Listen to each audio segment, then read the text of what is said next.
Salam, selamat pagi Bapak Ibu, Saudara-saudara yang kekasih di dalam Tuhan Yesus Kristus. Puji syukur kepadanya bila pagi hari ini Tuhan sudah menolong kita semua sehingga kita dimungkinkan untuk bisa beribadah bersama-sama dengan segenap keluarga kita di rumah kita masing-masing. Biarlah kita akan menjalani seluruh rangkaian ibadah ini dengan penuh syukur kepada Tuhan kita Yesus Kristus, Allah yang selalu memelihara dan menolong kita. Saudara, mari kita akan memulai seluruh rangkaian ibadah ini dengan segenap hati kita akan memuji dan mengagungkan Tuhan kita Yesus Kristus melalui nyanyian ini.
Mari kita akan bersama-sama menyatukan hati kita dan menyerahkan seluruh ibadah ini kepada Tuhan kita Yesus Kristus.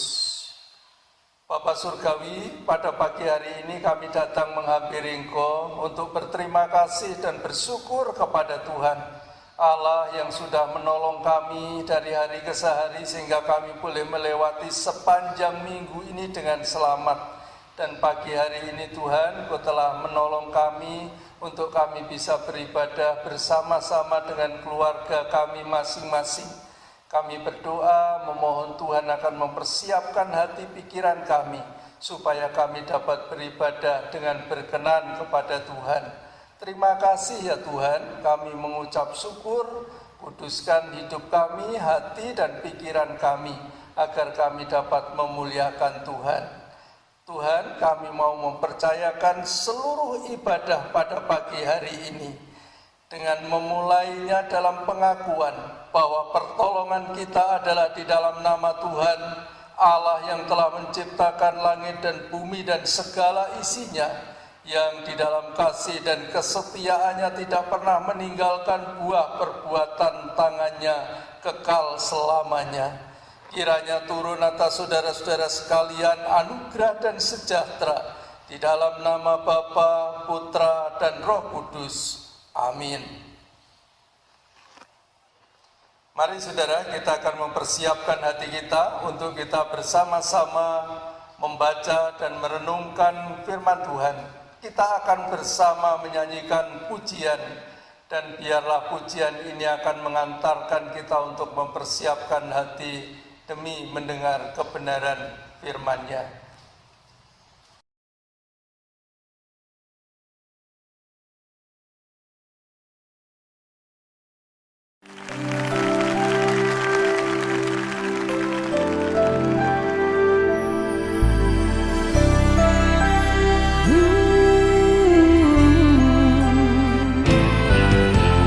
Bukan dengan kekuatanku,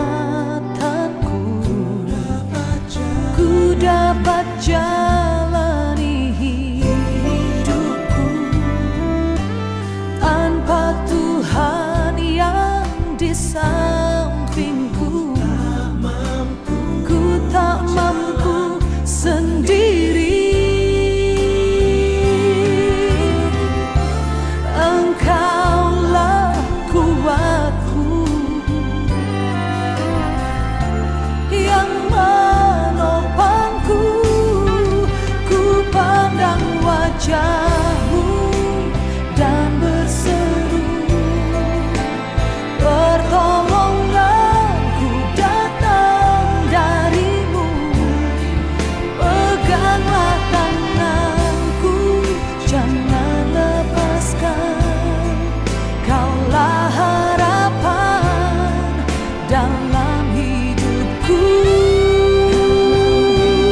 Shalom, selamat pagi Bapak Ibu jemaat yang dikasihi Tuhan. Selamat hari Minggu untuk kita semua. Pada pagi hari ini kita akan membaca dan merenungkan firman Tuhan. Namun sebelumnya saya mengundang Bapak Ibu jemaat Tuhan, mari kita berdoa meminta pertolongan daripada kuasa Tuhan. Mari kita berdoa. Allah Bapa di dalam surga, di pagi yang teduh yang indah ini ya Tuhan, kami datang di hadapan hadirat-Mu. Kami menaikkan syukur kami atas setiap kasih dan karunia yang telah Tuhan anugerahkan bagi kehidupan kami. Terima kasih untuk satu minggu yang telah kami lewati bersama. Tuhan tetap menopang kami, dan kami kembali bersama-sama akan beribadah mendengarkan firman-Mu. Kami mengundang kuasa Tuhan, buka hati dan pikiran kami masing-masing, agar kami semua yang mengikuti ibadah ini dapat membaca firman-Mu dan merenungkannya dengan baik. Mampukan kami agar kami mengerti dan melakukan dalam kehidupan kami setiap hari. Di dalam nama Yesus Kristus yang adalah firman yang hidup itu, kami telah datang dan berdoa kepada Bapa di surga. Amin. Bapak Ibu jemaat yang dikasihi Tuhan, renungan firman Tuhan pada pagi hari ini terambil dari 1 Korintus pasal 15 ayat 12 sampai ayatnya yang ke-21. 1 Korintus pasal 15 ayat 12 sampai 21. Izinkan saya untuk membacakannya bagi kita semua dengan menyatakan kebangkitan kita. Jadi, bila mana kami beritakan bahwa Kristus dibangkitkan dari antara orang mati, bagaimana mungkin ada di antara kamu yang mengatakan bahwa tidak ada kebangkitan orang mati? Kalau tidak ada kebangkitan orang mati, maka Kristus juga tidak dibangkitkan. Tetapi andai kata Kristus tidak dibangkitkan, maka sia-sialah pemberitaan kami dan sia-sialah juga kepercayaan kamu. Lebih daripada itu, kami ternyata berdusta terhadap Allah, karena tentang Dia kami katakan bahwa Ia telah membangkitkan Kristus, padahal Ia tidak membangkitkannya. Kalau andai kata benar bahwa orang mati tidak dibangkitkan. Sebab jika benar orang mati tidak dibangkitkan, maka Kristus juga tidak dibangkitkan. Dan jika Kristus tidak dibangkitkan, maka sia-sialah kepercayaan kamu dan kamu masih hidup dalam dosamu. Demikianlah binasa juga orang-orang yang mati dalam Kristus. Jikalau kita hanya dalam hidup ini saja menaruh pengharapan pada Kristus, maka kita adalah orang-orang yang paling malang dari segala manusia. Tetapi yang benar ialah bahwa Kristus telah dibangkitkan dari antara orang mati, sebagai yang sulung dari orang-orang yang telah meninggal. Sebab sama seperti maut datang karena satu orang manusia, demikian juga kebangkitan orang mati datang karena satu orang manusia. Demikian firman Tuhan yang telah kita baca bersama pada pagi hari ini. Yang berbahagia adalah Bapak, Ibu, Saudara, dan saya yang telah membaca firman Tuhan ini, merenungkan dan melakukan dalam kehidupan setiap hari. Bapak, Ibu, Saudara yang dikasihi oleh Tuhan kita Yesus Kristus. Kebangkitan Kristus adalah merupakan sebuah perdebatan yang sangat sering dilakukan atau dilaksanakan oleh orang-orang tertentu. Kebangkitan Kristus membuat banyak orang tidak menjadi percaya dan yakin bahwa ada kebangkitan manusia di dalam kehidupan kita. Kebangkitan Kristus menjadi polemik yang sangat ditanyakan oleh banyak orang. Dan situasi seperti ini bukan hanya baru saja terjadi, tetapi sejak dulu terjadi peristiwa kebangkitan Kristus.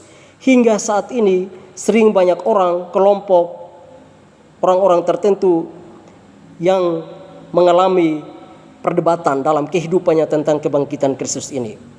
Dan rupanya Bapak, Ibu, Saudara yang dikasihi Tuhan, perdebatan ini juga terjadi di dalam jemaat Korintus pada saat itu. Di dalam jemaat Korintus pada saat itu, Rasul Paulus pun dalam kehidupan pelayanannya menghadapi tantangan yang tentang kebangkitan begitu luar biasa. Orang-orang Korintus pada saat itu, termasuk orang-orang Yunani, memiliki pemahaman pemikiran bahwa orang mati itu tidak mungkin akan dibangkitkan. Dan ini merupakan tantangan yang serius terhadap pemberitaan kebangkitan Kristus yang dialami oleh Rasul Paulus dalam jemaat Korintus. Mengapa demikian? Karena orang Yunani dan sebagian orang di jemaat Korintus memiliki pemahaman bahwa kalau orang memiliki keyakinan bahwa orang mati tidak bangkit, bagaimana mereka percaya akan kebangkitan Kristus itu? Menghadapi hal ini, Bapak Ibu sidang jemaat yang dikasihi Tuhan, Rasul Paulus dengan tegas mengingatkan dan juga menegaskan bahwa kebangkitan Kristus adalah sebuah kebenaran. Dapat kita lihat di ayat yang ke-20. Kalau tidak ada kebangkitan menurut Rasul Paulus, kalau tidak ada kebangkitan orang mati, maka Kristus pun tidak mungkin akan dibangkitkan. Dan iman orang percaya menjadi sia-sia belaka. Kebangkitan Kristus adalah yang sulung di antara orang-orang mati. Apa maksudnya Bapak Ibu Saudara yang dikasihi Tuhan? Maksud dari Rasul Paulus ini adalah kebangkitan kita secara jasmani telah dijamin sepenuhnya oleh Kristus. Karena Dia telah lebih dahulu bangkit dan menang atas kuasa maut. Bapak Ibu Saudara yang dikasihi oleh Tuhan Yesus Kristus, kuasa maut telah ditaklukkan. Maka kebangkitan kita kelak adalah suatu pengharapan yang pasti bagi setiap orang percaya yang menghargai kuasa Paskah atau kemenangan atas maut yang telah dimenangkan oleh Tuhan Yesus Kristus yang kita yakini sebagai juru selamat kita. Bapak Ibu jemaat yang dikasihi oleh Tuhan, Kristus bangkit berarti hubungan dalam iman kepercayaan kita dan persekutuan dalam jemaat dengan Kristus harus hidup. Kebangkitan kita itu harus dimulai dengan percaya kebangkitan akan Kristus. Dan hidup kita yang maksimal untuk memuliakan Tuhan adalah percaya akan Kristus, bahwa Kristus benar-benar telah bangkit. Seperti di dalam Kisah Para Rasul, semua orang akan dihidupkan kembali dalam persekutuan dengan Kristus, sesuai dengan pemberitaan di dalam Kisah Para Rasul. Bapak Ibu jemaat yang dikasihi Tuhan, persekutuan itu harus dipertahankan dalam pengharapan. Pengharapan yang sungguh-sungguh kepada Kristus. Karena hanya berharap kepada Kristus, kita ada kebangkitan di dalam kehidupan kita. Pengharapan dalam diri kita adalah pengharapan yang membangkitkan semangat kita ketika putus asa dan memberi ketakutan dalam menjalani hidup ini dengan segala pergumulan. Ini yang hendaknya ada dalam kehidupan orang percaya, termasuk Bapak, Ibu, Saudara, dan saya. Bapak, Ibu sidang jemaat yang dikasihi oleh Tuhan kita Yesus Kristus. Untuk itu, janganlah takut untuk menghadapi apapun yang terjadi atas izin Tuhan. Seperti situasi pada saat ini, janganlah kita takut dan janganlah kita kalah dari masalah hidup seperti yang saat ini terjadi di dunia, terutama di Indonesia, itu COVID-19. Yang harus kita lakukan sebagai orang percaya dalam kehidupan kita setiap hari adalah memiliki perjuangan. Berjuanglah dengan kekuatan dan kuasa kebangkitan Kristus. Sebab dari atau dibalik semua yang digumuli oleh Bapak, Ibu, Saudara, dan saya, kemenangan kita sudah dijamin di dalam kebangkitan Kristus yang memberi keberanian.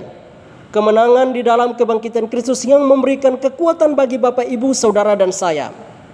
Kemenangan di dalam Kristus juga adalah memberikan semangat untuk selalu beraktivitas yang dilakukan oleh Bapak, Ibu, Saudara, dan saya. Kemenangan yang diberikan oleh Yesus Kristus kepada kita semua adalah kita memberikannya dengan bekerja dan melayani Tuhan. Karena jerih payah dan lelah kita tidak akan pernah sia-sia. Bapak, Ibu, Saudara yang dikasihi oleh Tuhan kita Yesus Kristus, iman yang berlandaskan kebangkitan Kristus menjamin sebuah pengharapan kehidupan. Pengharapan kehidupan yang akan datang di dalam Yesus Kristus. Iman yang berlandaskan kebangkitan Kristus menjamin sebuah kehidupan yang penuh dengan pengharapan akan masa depan yang gemilang. Iman yang berlandaskan akan kebangkitan Kristus akan membuat kita menjadi tidak takut akan setiap situasi dan keadaan yang kita hadapi dalam kehidupan kita. Oleh karena itu, Bapak, Ibu, Saudara yang dikasihi oleh Tuhan kita Yesus Kristus, jikalau dalam perenungan firman Tuhan kita pada hari ini memperlihatkan bahwa ada keraguan, ada ketidakpercayaan akan kebangkitan Kristus oleh jemaat Korintus dalam kehidupan mereka. Sehingga hal ini membuat Rasul Paulus dalam dunia pelayanan Rasul Paulus kembali menegaskan kepada mereka bahwa kalau mereka sudah percaya kepada Kristus tetapi mereka masih lemah akan iman kepercayaan mereka terhadap kebangkitan Kristus, maka sia-sialah semuanya itu. Oleh karena Bapak Ibu Saudara yang dikasihi Tuhan, pesan dan penegasan daripada Rasul Paulus kepada jemaat Korintus juga merupakan suatu pesan dan penegasan kepada saya dan Bapak Ibu Saudara sekalian jemaat yang dikasihi. Artinya, dalam hidup kita telah mempercayakan kebangkitan Kristus itu. Kalau kita mempercayakan kebangkitan Kristus seperti itu, maka dalam diri kita harusnya tidak ada ketakutan, harusnya tidak ada rasa kekhawatiran, harusnya tidak ada rasa kegelisahan. Tetapi yang harus ada dalam diri kita sebagai orang-orang percaya yang percaya akan kebangkitan Kristus adalah harus tetap berharap di dalam Kristus, bahwa kebangkitan Kristus itu memberikan kekuatan dan kemampuan kepada Bapak, Ibu, Saudara dan saya, sehingga dalam menghadapi situasi di dunia ini, apapun masalahnya, apapun situasinya, apapun persoalan beban hidup di dalam keluarga, dalam pribadi, dalam pergumulan kita, semua ada harapan di dalam Kristus, dan dengan keyakinan bahwa kita akan melewati semuanya itu. Bapak, Ibu, Saudara yang dikasihi oleh Tuhan kita Yesus Kristus, biarkanlah dunia dan orang-orang sekitar atau kelompok-kelompok tertentu mempertanyakan akan kebangkitan Kristus itu. Biarkanlah dunia menolak dan tidak meyakini akan kebangkitan Kristus yang memberi harapan kepada Bapak, Ibu, Saudara dan saya. Biarkan semuanya itu terjadi. Tetapi di dalam kehidupan Bapak, Ibu, Saudara dan saya, yang harus kita lakukan adalah percaya bahwa dengan kebangkitan Kristus yang telah kita sambut, yang telah kita percaya dan yakini dan mengikuti ibadah Paskah dari beberapa minggu yang lalu, ada pemberian harapan bagi Bapak, Ibu, Saudara dan saya. Kebangkitan Kristus pasti memberikan kekuatan dan semua yang terbaik akan diberikan oleh Kristus. Sehingga ketika kita diperhadapkan dengan persoalan, beban dan permasalahan dalam kehidupan kita, dalam dunia pekerjaan kita, di dalam persekutuan gereja, di dalam persekutuan keluarga, di dalam lingkungan di mana kita berada. Kalau kita telah percaya dan mengimani akan kebangkitan itu, maka semuanya itu pasti kita lewati karena ada Kristus yang telah bangkit dan memberikan kemenangan bagi kita. Tugas kita adalah percaya akan kebangkitan itu dan terus berharap. Bila diperhadapkan dengan persoalan, permasalahan seperti saat ini yang kita diperhadapkan dengan dunia, dengan adanya virus corona, kita tidak menjadi takut dan gelisah karena ada Kristus yang menjadi harapan kita. Ada Kristus yang menjadi kekuatan kita. Ada Kristus yang menjadi penopang bagi Bapak, Ibu, Saudara dan saya. Maka tugas kita adalah percaya dan melakukan apa yang menjadi kehendak Kristus dalam kehidupan kita setiap hari. Bapak, Ibu, jemaat yang dikasihi Tuhan, milikilah harapan yang penuh terhadap Kristus. Karena dengan kebangkitannya, Dia telah menang mengalahkan maut. Maka dengan kebangkitannya juga kita akan menang untuk melewati setiap situasi dan persoalan sekalipun dunia ini penuh dengan berbagai macam masalah yang kita harus hadapi. Percayalah di dalam Tuhan, karena di dalam Tuhan ada pengharapan yang pasti, yang sedia untuk bersama-sama dengan kita dalam menghadapi hidup kita. Amin. Mari kita berdoa, mengucap syukur atas firman Tuhan ini. Bapa Surgawi, dalam kehidupan kami, seringkali kami meragukan akan kebangkitan Kristus sebagai harapan kami. Di saat kami diperhadapkan dengan situasi dan persoalan yang begitu berat, kami terkadang lupa akan kebangkitan Kristus yang menjadi kemenangan bagi kami, yang terus memberikan harapan kepada kami. Kami jauh daripada Tuhan, kami fokus akan setiap permasalahan yang kami hadapi. Melalui firman ini kami diajarkan, kami dididik bahwa dalam hidup kami terus berharap kepada Tuhan. Karena Tuhan telah bangkit dan mengalahkan maut, dan Tuhan juga akan mampu memberikan harapan yang pasti bagi kami. Terima kasih Tuhan. Jadikan kami sebagai orang-orang percaya yang terus percaya akan kebangkitan-Mu, yang terus memberikan harapan kepada kami. Di saat kami diperhadapkan dengan permasalahan hidup, kuatkan kami dan mampukan kami. Teguhkan kami agar kami tetap berharap kepada Kristus sebagai kekuatan dan penolong kami untuk melewati setiap permasalahan kami. Kami berdoa untuk seluruh jemaat Tuhan. Tuhan pelihara dan lindungi mereka dalam setiap harapan mereka. Jikalau mereka dalam keadaan pergumulan, memiliki pergumulan dan harapan ke depan, sakit penyakit, Tuhan Engkau hadir. Berikan kekuatan dan kesehatan dan berikan jawaban yang pasti bagi mereka agar mereka melihat kebangkitan Kristus yang nyata dalam hidup mereka. Terima kasih Tuhan, ini doa kami, ini ungkapan syukur kami. Di dalam nama Yesus kami berdoa. Amin. Jemaat yang dikasihi Tuhan, demikian firman Tuhan pada pagi hari ini. Selamat melanjutkan ibadah pada pagi hari ini. Selamat beraktivitas untuk 1 minggu akan datang. Tuhan Yesus memberkati. Shalom.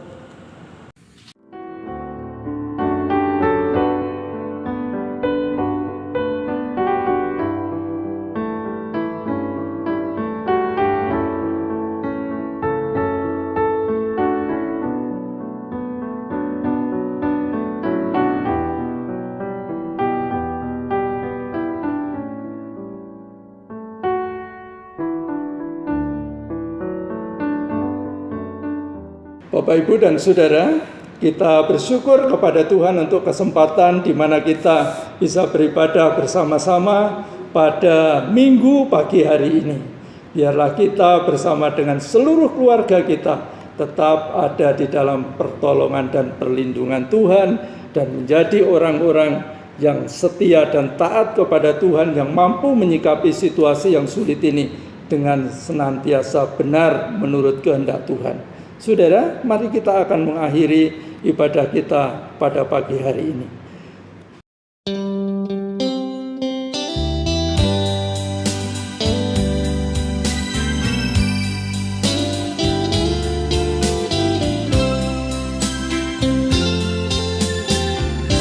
Saya mau ikut Yesus. Saya mau ikut Yesus sampai selama-lamanya. Saya mau ikut Yesus. Saya mau ikut Yesus sampai selama-lamanya. Meskipun saya susah menderita dalam dunia, saya mau ikut Yesus sampai selama-lamanya.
Mari saudara-saudara, kita akan mengakhiri ibadah kita dalam ibadah raya pagi hari ini dengan damai sejahtera, dan kini terimalah berkat Tuhan. Tuhan memberkati engkau dan melindungi engkau. Tuhan menyinari engkau dengan wajah-Nya dan memberi engkau kasih karunia. Tuhan menghadapkan wajah-Nya kepadamu dan memberi engkau damai sejahtera sekarang dan selama-lamanya. Amin. Jemaat yang kekasih di dalam Tuhan, Bapak Ibu, saudara-saudara, jangan lupa bahwa Bapak Ibu dan saudara harus terus berdoa. Doakanlah supaya masa-masa yang kita nantikan untuk bisa berhimpun, berbakti di gereja ini akan segera menjadi nyata. Dan kita berdoa supaya situasi aman, terkendali, dan virus corona akan segera berakhir, supaya itu menjadi kenyataan. Sehingga ketika nanti kita memulai ibadah di gereja, kita akan beribadah dengan hati yang sejahtera dan penuh syukur kepada Tuhan. Jangan lupa, doakanlah itu. Bapak Ibu, saya berharap supaya Bapak Ibu terus menjalin komunikasi satu dengan yang lain. Salinglah menasehati, bertegur sapa melalui media yang kita punya. Supaya dengan demikian, sekalipun sampai hari ini kita belum bisa berbakti bersama-sama di gereja, tidak setiap minggu kita bisa bertemu, tapi melalui sarana yang kita punya, setiap hari kita bisa saling menguatkan, meneguhkan iman kita untuk kita tetap menjadi keluarga besar di dalam wadah GKIM Efata. Kiranya Tuhan selalu memberkati dan menyertai kita bersama. Terima kasih. Amin.